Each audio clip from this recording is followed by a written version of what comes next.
relatively even. Nisha's caught up a little bit now here in mid, but I think you make a good point. In some of the games that we've seen Nisha do incredible things on this puck, he hasn't necessarily... Oh, hang on, Celery's doing a ton of damage to Boxy. That's a 5-stack. This is getting up there higher and higher. It's only level 1, though.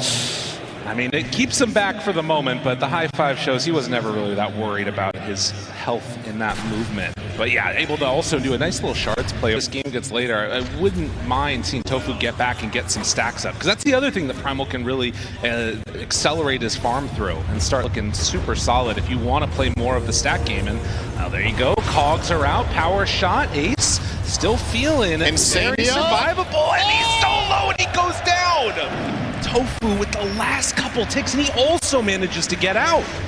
Oh, he does it! The snipe! Oh, I have never cast or cursed somebody as quickly. That was actually impressive. You almost willed that kill into existence.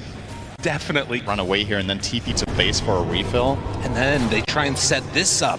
The wraparound coming from Insania.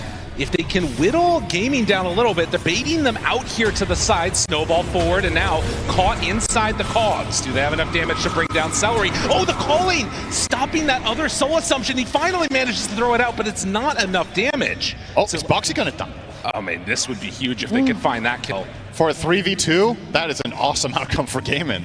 They didn't lose anyone and they almost killed someone off. Invincible, but the first few levels on Visage, it is not a tanky hero whatsoever. He will manage to pull these couple of creeps under tower for some safety, but once this wave dies, with no supporting cast to cover him, he has to be careful. And Ace with the turnaround up on that top lane. They thought they could do something there, but no luck at all. They managed to bring down that clockwork. Also worth noting, because they saw those supports, Liquid need to just get 33 back on the right track. Yep, going for that Wisdom Rune is going to cost him 3 creeps in the tower, though. Yeah. So. And not only that, now the wave is still back on the enemy side of a lane. So once again, Visage will have to find his way down here alone. Good kill from Liquid. A little bit too greedy from Ace. Yeah, probably wasn't expecting that rotation from the Tusk. One leap charge. And to get that one, it's a little bit close. Quinn's quick, but no. 33, he gets banished. They probably can't chase this. Chase Tofu, though. Right. And Tofu in trouble. Now the turn, Boxy! Bit off more than he could chew. Nisha's trying to get out with the Ace rotation. It looks like they're going to turn their sights on Insania. 33 actually TP's into this. And now they're making the move onto Quinn, keeping him out of tower range. The TP is coming in from Shadow Demon. Is not going to be an easy kill. And in fact, after baiting the TP, now Liquid are going to be the ones that back on out. 33, another round of Soul Assumption, can take down Celery. Yes, it is enough damage. So they lose both of those supports, and now they're bringing even more in. Mickey shows up, now they take down Ace! Liquid bringing so many numbers, and the one hero that didn't end up making the swim move. Oh, the arrow! Arrow, it comes in! Now Nisha's dead too! Bro, what's happening? Yeah, There's like 9 heroes mid. Yeah, this is pretty crazy. So this is actually kind of a cascading effect, no supporting cast there, so he had to leave. So he just started going mid to find some sort of impact, and it turned into this huge fight. Now he's going to die for it too. Another move underneath the tower. Gaimin Gladiators, not used to being down 1-0 in a series, but they're fighting back good in this one. This is easily the worst start 33 has had on this hero. As the ports go, nobody's really having a particularly standout game in terms of experience, with the exception of Tofu, who... Oh, hang on. That's a good curse right there. I mean, that he was having a good game until that. Okay, maybe he's still... No, he's still. No, he's still. Thought maybe I had another leap in this pocket, but no. So the reason I was looking at this was all the supports were level 5 except for Tofu, but now Celery will pick up his 6. Stun, there's creeps in the way, he can't get the arrow in time. And so Mickey lands the shackle and gets some separation. Now the hook shot, the turnaround. Sometimes farming keeps you alive, as Mickey was not going to get hit by that arrow, and they're also going to bring down this Shadow Demon. Boxy makes the move forward, they give the kill over to 33. I mean, whether lucky or good, Liquid are just winning right there. Yeah, the timing just wasn't the right one there with the creeps coming in. A 18-minute wisdom. Will Liquid actually make it in time? This is pretty close. I think they're too late.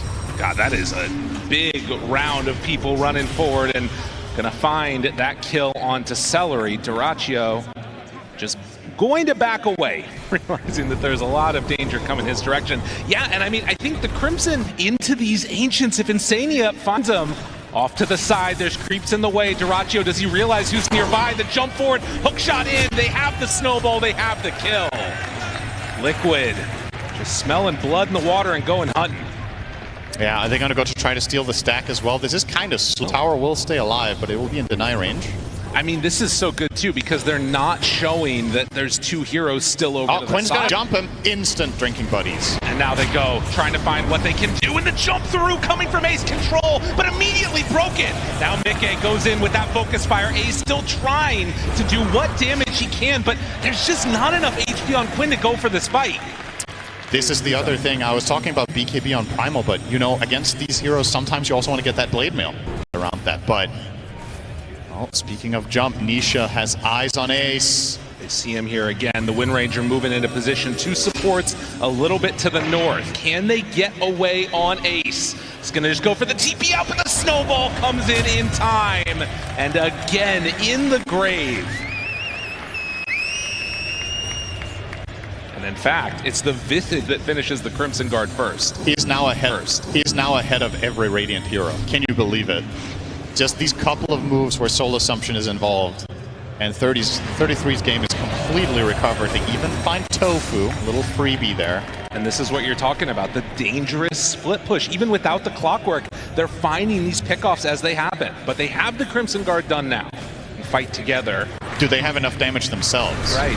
Well, maybe an opportunity here if you find the puck with the calling. Nisha goes down. Dyrachyo gets the kill. That's what Gaimin Gladiators needed. That's a really big one. Just something to break the map open a little bit, give you some space to get out. Maybe. And Ace, seeing that there's some Lotuses being taken, is going to go for the hunt now. Finding Boxy would be big, and he goes right on through him. Do they have some help nearby? It does look like it, and yeah, immediately going to be a disruption. Okay. Now, Celery there, they'll find this kill onto Boxy. And again, getting out on the map, helping. Now, does Boxy manage to deny out to Roche? Well, he's trying. Does he get a stomp? Maybe a stomp opportunity? No. Ace kills him off.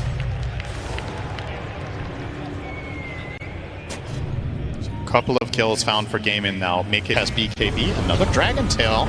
And this is a tough one. Not going to happen.